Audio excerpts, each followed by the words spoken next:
আসসালামু আলাইকুম। আজকে আমরা যেটি দেখব, গ্রামীণ ফোনে ওয়েলকাম টোন চালু হয়ে গেলে সেটা কীভাবে বন্ধ করতে হয়। অনেকের ফোনে ওয়েলকাম টোন চালু হয়ে যায়, সে কারণে আমরা অনেক বিভ্রান্তিতে পড়ি। আজকে দেখব গ্রামীণ ফোনে ওয়েলকাম টোন চালু হয়ে গেলে আমরা কীভাবে সেটা বন্ধ করব।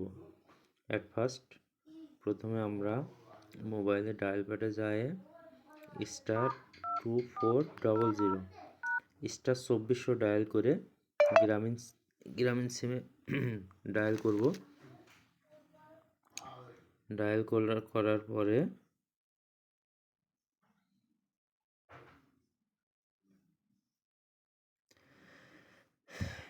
নেটওয়ার্ক কানেকশন দেখো *2400#।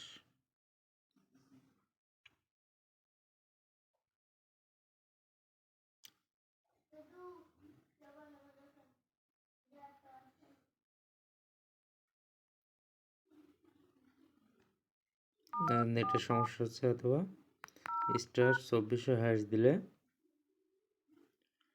আমাদের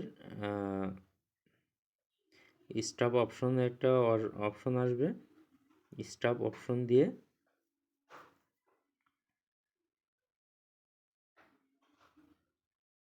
আমরা এটা বন্ধ করে দিতে পারি।